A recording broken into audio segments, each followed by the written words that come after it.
All right, this is another short video. Remember last time we left off with this slide talking about the Qin Empire.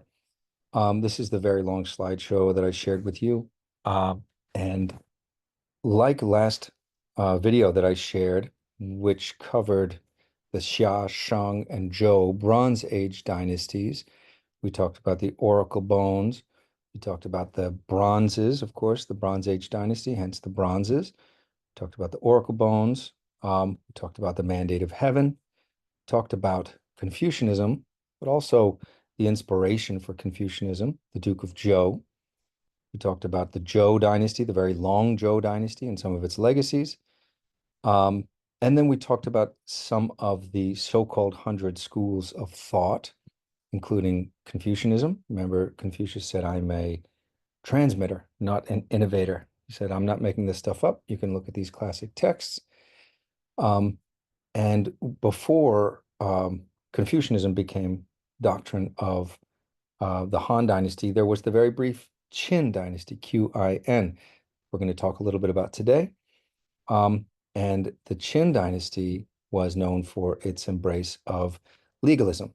And the first emperor of the Qin, who becomes very famous in Chinese history, is Qin Shi Huangdi, whose name literally means the first emperor of the Qin. So a reminder again, this is 221 BCE, that this um, uh, philosophy school of legalism is prevalent in this first unified imperial dynasty of the Qin, follows the Xia, Shang, and Zhou, is the belief that human nature is evil. The only way to order society, therefore, is to write down the laws, make the laws clear, even make the punishments excessively harsh. Collective punishments are meant to break down those all-important family ties that the Confucians value so much. And the explicit aim is to weaken the people and to keep them ignorant. That's the explicit aim of the legalists.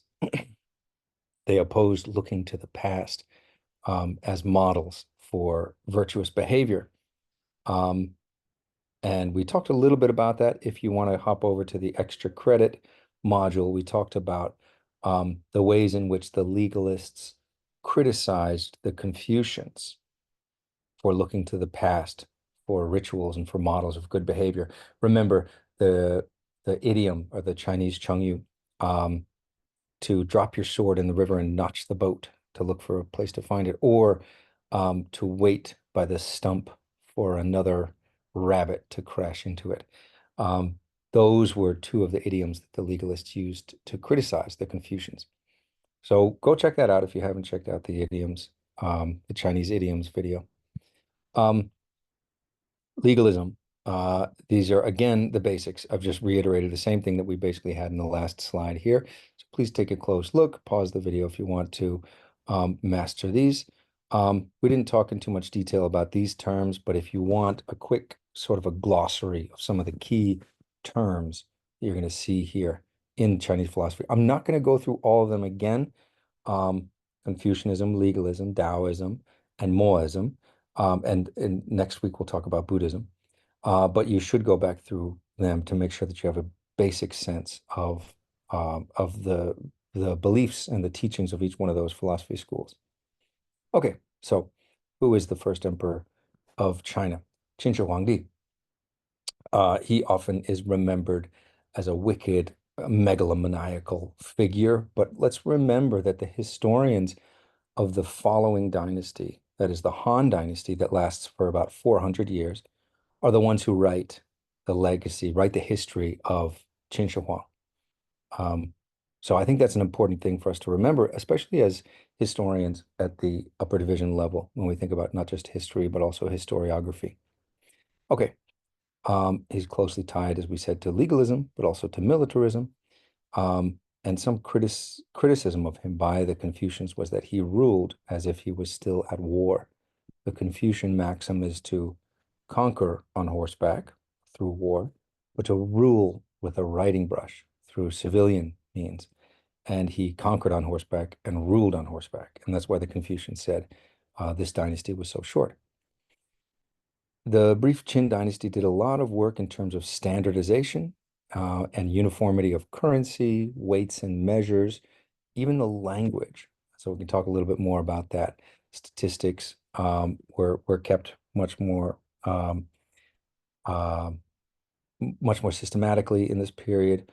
And they did things like standardized weights and measures and the width of the road. So the kind of things that they did with the Roman Empire roads and that sort of thing. Okay. And again, I just want to reiterate again that the Han historians are the ones who write the history um, of the Qin. And this is a tradition in China, of course, a natural tradition. That is, one dynasty conquers another and then writes its history. So let's bear in mind the inherent problematic biases that are wrapped up with that. Okay. Uh, we do know that he was obsessed with the elixir of life. That is, in that time, um, there was, and for centuries, even millennia later, actually, there was an obsession with, ask our friends in Hollywood and Malibu. There's an obsession with, youth and being sort of eternally young and finding the secret to the fountain of youth and that kind of thing. But unlike our friends with their, plastic surgery and whatever, blood transfusions, whatever they do. There also was a belief in the sort of magic potential of living forever. Um, and we see that in the Qin Shi Huang, the first emperor of the Qin's obsession with finding the elixir of life. And for some in this time, they discovered that mercury, which is one of the few metals that is liquid at room temperature, there's a belief that mercury, therefore, sometimes called quicksilver by alchemists and wizards and that kind of thing in the West, also was somehow the key to um, eternal life or long life. And you can see where this is going.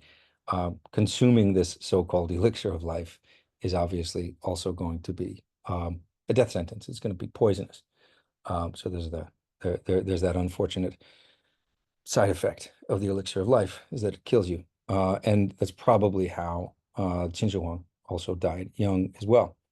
He may have been paranoid. He saw conspiracies everywhere. But indeed, um, they say you're not paranoid if they're really out to get you. I think there were indeed people who were trying to bring down the Qin emperor because of the brutality of his reign. Okay.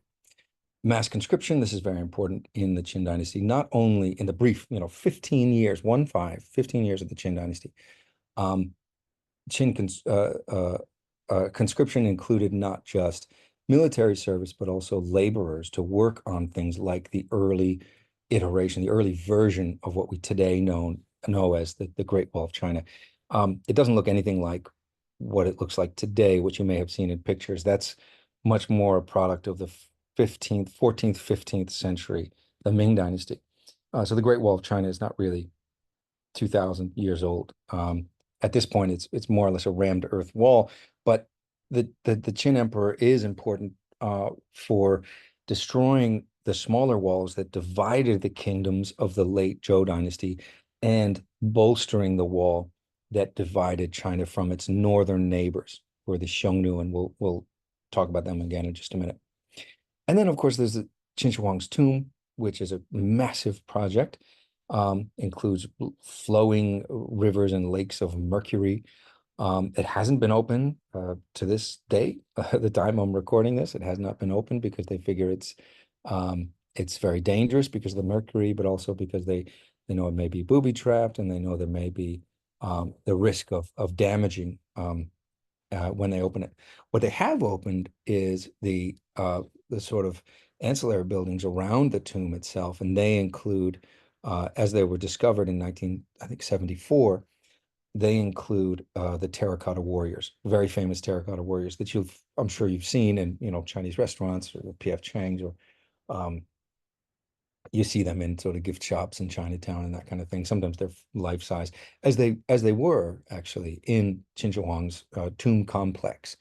And that was an army of soldiers, as you saw in the Lost Treasures of the Ancient World video. That was an army of soldiers that were supposed to go with him into the afterlife and refight the battles that he won in life. And there's just a quick image of the scale of this, and you'll see the tiny people there all around. These were all individually distinct, different hairstyle, different facial features, different facial hair, and they were painted. We now know that they were also painted. There were some theories that this was a kind of decoy army, and I don't think those theories have been borne out. I think the idea is that these are companions for the emperor. This is a sort of companion army that's supposed to accompany Qin Shi Huang into the afterlife and refight his battles. Okay, and again, this image on the especially on the upper right, that's really a Ming Dynasty 15th century artifact in terms of the wall looking like that. It was much more modest in the time of the Qin, but this does give you a little bit of a sense of where it was here in this upper left. What are the legacies of the Qin? Standardization of the language, credited to Li Si, one of the most brutal legalists. Standardization of weights and measures, mass conscription, and again, the philosophy itself of legalism, important infrastructure from the beginnings of the Great Wall, massive road projects, that kind of thing, and the unification of the realm under a single imperial family or imperial house. This would remain the model of Chinese governance for the approximately 2 millennia after that. Of feudalism, or the sort of regional aristocratic organization of power that you probably read about in terms of European history in the medieval period, is no longer the system of Chinese governance, and it never again will be. It's steadily weakened over the coming centuries by a favoring of this imperial bureaucracy.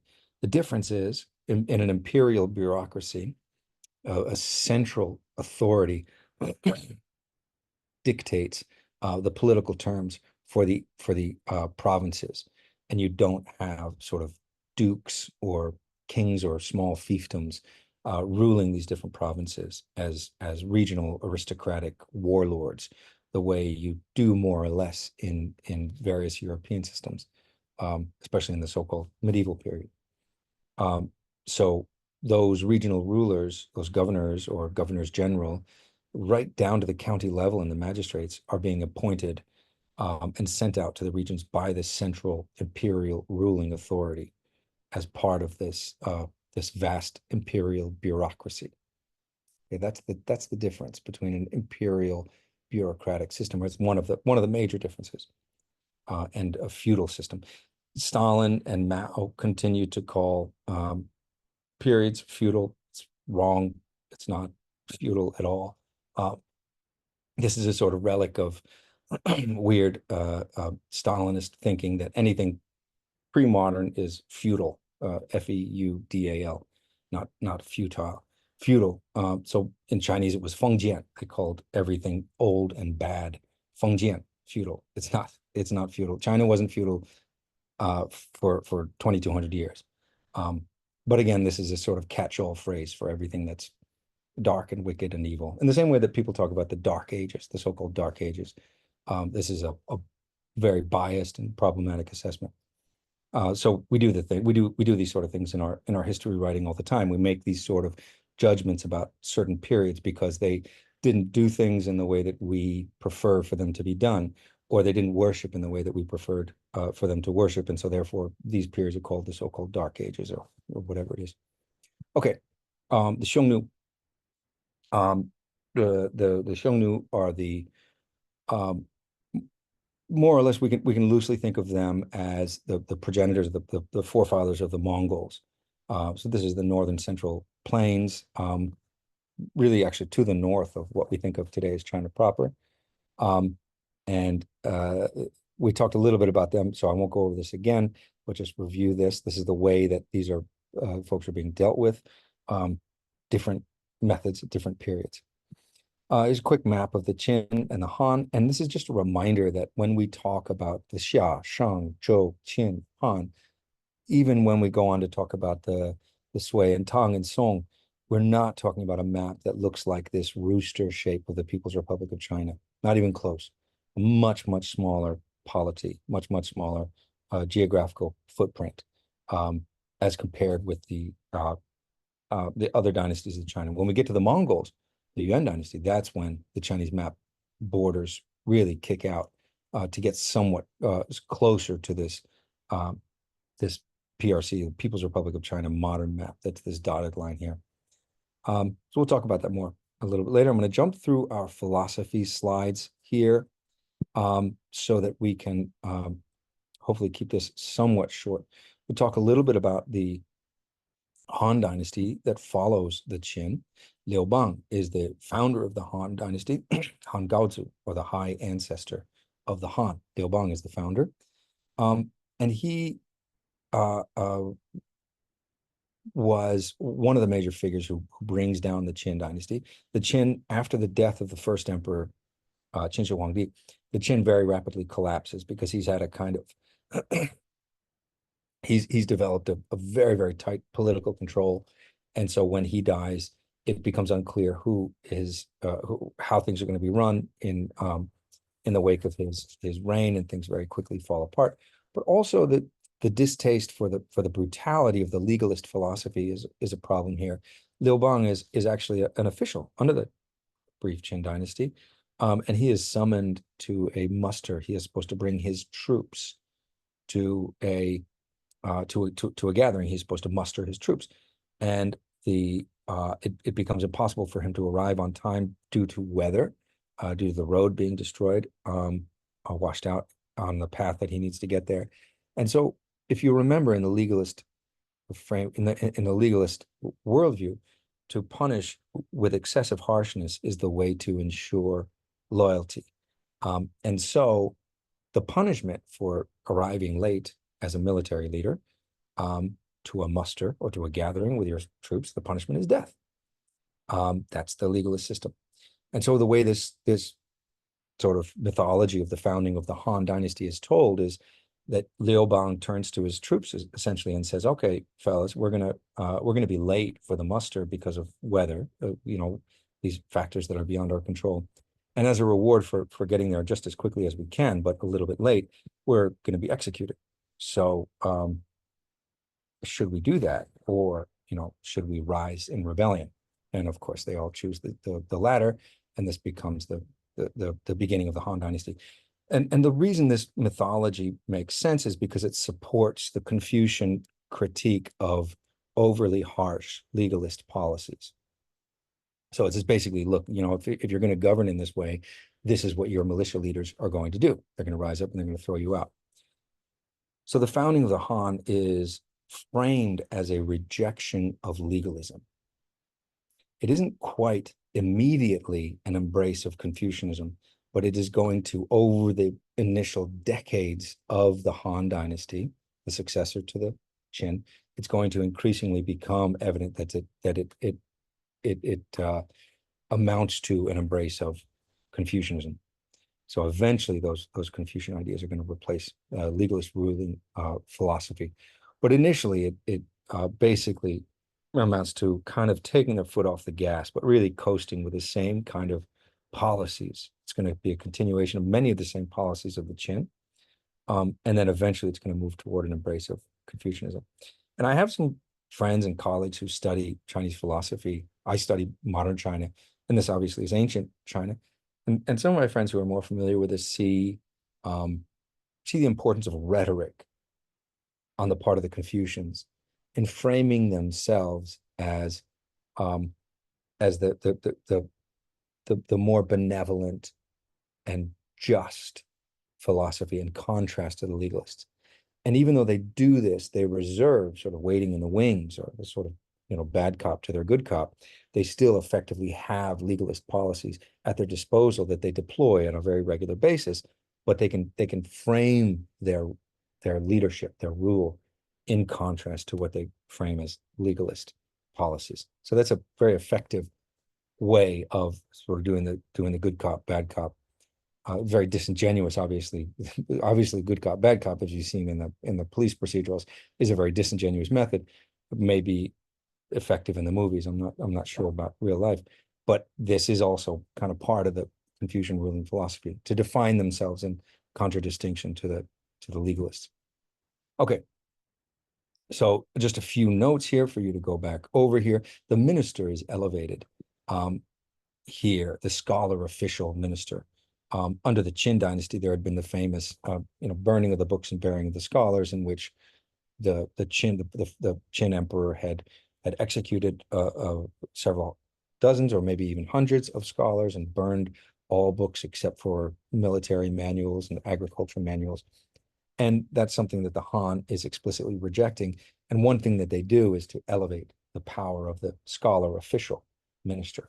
And they do that in the Han dynasty. Okay. Xiongnu, we already talked about them. We're going to bounce through. There's just a little bit of the kind of complexity here of the Huanglao syncretism and the Han synthesis. These are a couple of figures who come up in your text. I'm not going to spend a whole lot of time on them here, but you can take some time to review the basic ideas of the Huanglao syncretism and the ways in which Taoism continues to play an important part. Legalism also does, in addition to Confucianism being the central philosophy here. Taoism as a kind of quiescent or meditative philosophy that applies really only to the emperor. They say the emperor should rule as cooking a small fish, right? If you cook a fish and aggressively turn it over 100 times, it's gonna be shredded. You should very delicately turn the fish that you're cooking in the pan. That's the idea of the ruler's meditative or quiescent or even passive way of ruling. If the emperor puts just ministers into power, he shouldn't have to, constantly keep flipping the fish in the frying pan. He should be able to step back and cook it gently. And then the legalists are the legalist philosophy applies to the clerks and the soldiers and the messengers and the lower strata of society. Dong Zhongshu, we don't have to spend a whole lot of time on this, but he becomes responsible for the demonization of the Qin, and then also the demonization of legalism and the Qin, and the establishment of the Imperial College and the erudites, the five classics that celebrate ministers who are versed in the Confucian classics, and take this promotion of Confucianism to the next level. The kingly way, you get a little bit of this in the text as well, but I'm going to move through this a little bit more quickly. When we get to Confucian orthodoxy, we have self-examination, self-cultivation, filiality, that is the son's dutifulness to the father, the hierarchy of the family, and this is reiterated, and it becomes a kind of microcosm, the family as a microcosm for the state. Again, the ministers are celebrated, and they're even encouraged to remonstrate. And remonstrance is a kind of criticism that is embarked on in the spirit of loyalty. So an official will criticize the emperor out of a sense of loyalty to the empire. So it isn't trying to bring the empire down. On the contrary, a minister will criticize the emperor, saying, look, you're straying from the path here, and I'm here to remind you of the virtues of Confucianism, to resume, to return to this. Okay, again, we've already seen this slide. I'm going to jump through these next few about Han governance and society very, very quickly. Again, the idea here was to govern with a light hand in the Confucian ideal, but there still is tax collection. You'll read about the iron and salt debates in the text, forced labor, and this continues. But there's a kind of anti-litigious aspect to Confucianism that prevails, that is in opposition to the legalists. The local government becomes very important because the magistrate or the county level official is a centrally appointed official. That's where we interrupt this feudal system of governance. The local county level official is appointed by the central imperial authority. The idea is to be able to do a number of tasks, very, very crucial tasks from the grain silos or the granaries, and maintaining the so-called ever normal granaries, maintaining security, preventing bandits from impinging on the borderlands, managing nature in terms of flood control, irrigation, that kind of thing. Of course, we think of these things as outside of the control of humans, but there are aspects of flood management or fire management, as we know here in California, that are very much within the control of humans. And so there's an early sense that, yes, of course, there are aspects of natural occurrences that are beyond the control of the government. But for all of those that are within the control of the government, that includes flood management and famine mitigation. Those are, whether they're carried out successfully or unsuccessfully, those are litmus tests for the legitimacy of any government. And that's where the mandate of heaven comes in. If you're doing a bad job with any of these, you've lost the mandate of heaven. Okay, so we talked about this. Officials are chosen for the knowledge of the Confucian classics, which we introduced last time. Education becomes increasingly important until it's really of the utmost important. Education, not bloodline, not aristocracy. So this is a kind of meritocracy. It's I think a modified meritocracy because of course education is not available to 80 to 90% of the population due to poverty and the need for those sons to be working in the farm. But for those who can afford it, they are able to get an education and advance through the what becomes an examination system. It'll become systematized only in the 7th century, but it's the beginning of a meritocracy at this time. Magistrate is the local county level official. They called it making a living by plowing the pen because it was so arduous. You had so many responsibilities. The magistrate often came from a gentry, wealthy background, but according to the law of avoidance, you could not serve in your home region. If you did that, you'd probably employ all your cousins and your buddies and your brothers. So instead, if you became qualified through your education and your appointments to serve as a magistrate, you were sent very far from your home county and your home province, your home region, and you had to serve and work with a local gentry who could either obstruct or assist your work. That is the local prominent people. And you were expected to do really everything. The nickname for the magistrate or the county level official was the mother-father official because they had to do so much. So that's the magistrate. And then you have this powerful local gentry. And the local gentry are the local elites. There's very much a sort of sort of revolving door in between the gentry and the magistrates. So lots of the gentry become magistrates, and the magistrates, when they retire, go on to return home to their home town and home province and become the gentry there. But we see here just a few of the issues with gentry. You can take a look at that yourself. This is a funny picture of the upright magistrate. These are a couple of people who are accused of the same crime. And because this guy here in the picture is so upright and so noble and so meritorious and Confucian in his deportment and in his behavior, he's being helped by nature here. It's a little hard to see, but there was a crow. A bird has come to peck at the guilty party. So this magistrate is so in tune with the natural order and what he should be doing that nature is assisting him in choosing the guilty party here. And of course, this guy seems very happy about it. The model magistrate balances Confucianism and legalism. Had a very, very small payroll, which was an issue, of course. It led to bribery and still does today. It still does in this country as well. Although it's a sort of institutionalized corruption through lobbying and insider trading and that kind of thing. So our politicians also are not paid as much as they think they're worth, and so through corruption they often get their hands on the amount of money they think they really deserve. Or after they serve, there's a sort of revolving door to become a lobbyist because you know the ins and outs of the government. It's a similarity here in terms of Chinese officials not being paid according to their value in their own estimation, and so they go outside of the official channels of payment, and they get their own money. So Confucian ideals, legalist realities. This is something that we'll come up against again. The end of the Han Dynasty, it's about 400 years. We're going to move through this quickly, and then I'll wrap this up in the next video that we do.